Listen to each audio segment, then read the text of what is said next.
Trauma and stressor-related disorders represent a category of psychological conditions that develop following exposure to traumatic or stressful events. These disorders, as classified in the Diagnostic and Statistical Manual of Mental Disorders, DSM-5, include post-traumatic stress disorder, PTSD, acute stress disorder, adjustment disorders, reactive attachment disorder, and disinhibited social engagement disorder. Each condition reflects the complex ways in which humans respond to overwhelming experiences that threaten their physical or psychological well-being. Post-traumatic stress disorder, perhaps the most recognized of these conditions, emerges after exposure to actual or threatened death, serious injury, or sexual violence. Individuals with PTSD experience intrusive symptoms such as recurrent, involuntary memories of the traumatic event, distressing dreams, and flashbacks where they feel as if the event is recurring in the present moment. These intrusions can be so vivid and overwhelming that sufferers often develop avoidance behaviors, steering clear of people, places, conversations, or activities that might trigger reminders of the trauma. This pattern of avoidance, while an understandable coping mechanism, frequently leads to social isolation and diminished participation in previously enjoyed activities. The neurobiological underpinnings of PTSD involve dysregulation in multiple brain regions, particularly the amygdala, hippocampus, and prefrontal cortex. The amygdala, our brain's alarm system, becomes hyperactive, while the prefrontal cortex, responsible for regulating emotional responses, shows decreased functionality.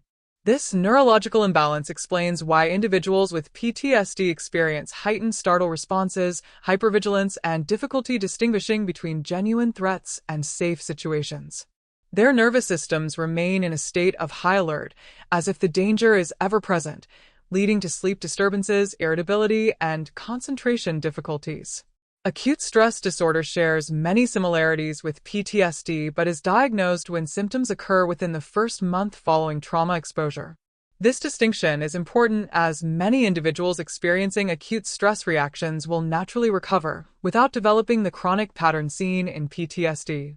However, those who continue to experience symptoms beyond 1 month may see their diagnosis shift to PTSD, highlighting the importance of early intervention and support during this critical period. Adjustment disorders represent another important category within trauma and stressor-related conditions. These disorders develop in response to identifiable stressors that, while not necessarily life-threatening, exceed an individual's capacity to cope effectively. Common precipitating events include relationship breakdowns, job loss, serious illness diagnosis, or major life transitions. The emotional and behavioral symptoms, which may include anxiety, depression, conduct disturbances, or a combination of these, cause significant distress and impairment disproportionate to what might be expected given the nature of the stressor. Adjustment disorders typically resolve once the stressor is removed or when the individual develops new coping strategies, though some cases may become chronic if the stressor persists or if adequate support is not available. Reactive Attachment Disorder and Disinhibited Social Engagement Disorder represent trauma responses specific to early childhood development. These conditions occur when children experience severe neglect or deprivation of emotional needs, particularly during critical attachment periods. In reactive attachment disorder, children display minimal attachment behaviors toward caregivers, rarely seeking comfort when distressed, and showing limited positive effect during interactions. Conversely, children with disinhibited social engagement disorder exhibit inappropriate familiarity with unfamiliar adults, approaching and engaging with strangers without the normal caution or reserve expected at their developmental stage. Both conditions reflect profound disruptions in the attachment process that can have far-reaching consequences for social and emotional development if left unaddressed. The cultural context significantly influences how trauma-related symptoms are expressed, interpreted, and treated across different populations. Some cultures may emphasize somatic complaints over emotional distress, while others may have specific cultural syndromes that overlap with Western conceptualizations of trauma disorders.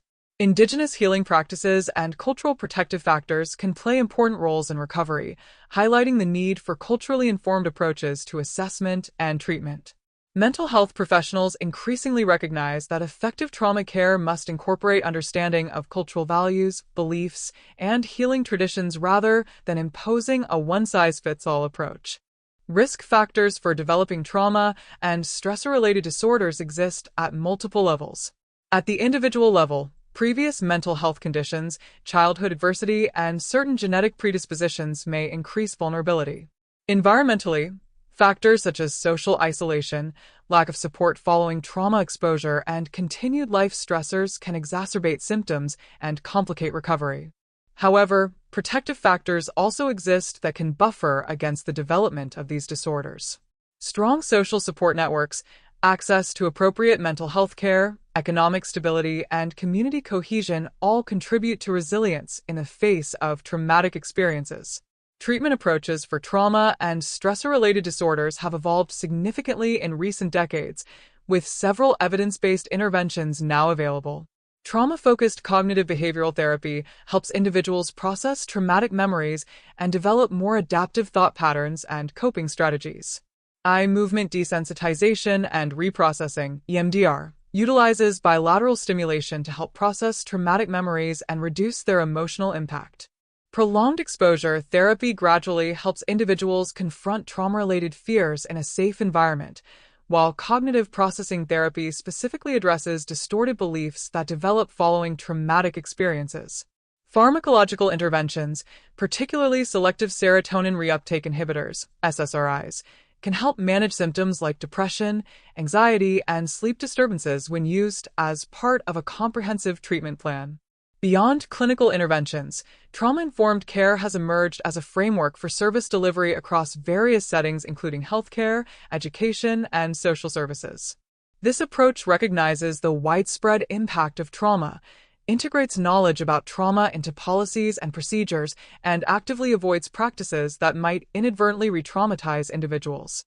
Trauma-informed systems prioritize safety, trustworthiness, choice, collaboration, and empowerment, principles that benefit not only those with diagnosed trauma disorders, but anyone who has experienced adversity. Prevention efforts for trauma and stressor-related disorders operate at multiple levels. Primary prevention aims to reduce the occurrence of traumatic events through measures such as community violence prevention programs, disaster preparedness, and policies addressing adverse childhood experiences. Secondary prevention focuses on early intervention following trauma exposure, providing psychological first aid, and identifying high-risk individuals who might benefit from more intensive support.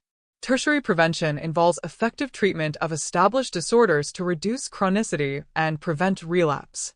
Public education about trauma, its effects, and available resources plays a crucial role at each prevention level.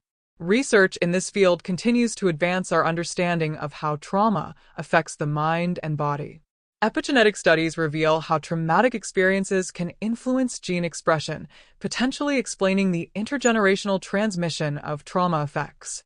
Neuroimaging research provides insights into brain-based interventions that might complement psychological approaches. The growing field of implementation science addresses the gap between effective treatments developed in research settings and their application in real-world contexts, particularly in resource-limited environments. The COVID-19 pandemic has highlighted the relevance of trauma and stressor-related disorders on a global scale. Healthcare workers, COVID-19 survivors, bereaved family members, and those experiencing economic hardship have all faced potentially traumatic stressors. This collective experience has increased public awareness about psychological trauma and may reduce stigma associated with seeking help. The pandemic has also accelerated the development and implementation of telehealth services for trauma treatment, potentially improving access for underserved populations. As our understanding of trauma and stressor-related disorders continues to evolve, several key directions emerge for future progress. Greater integration of physical and mental health care recognizes the profound interconnection between trauma and physical health outcomes. Cultural adaptations of evidence-based treatments enhance their relevance and effectiveness across diverse populations. Trauma recovery increasingly emphasizes not merely symptom reduction but post-traumatic growth, the positive psychological changes that can emerge following struggle with highly challenging life circumstances. Finally, advocacy efforts continue to address societal conditions that perpetuate trauma and create barriers to healing, recognizing that truly effective trauma response must include both individual treatment and broader social change.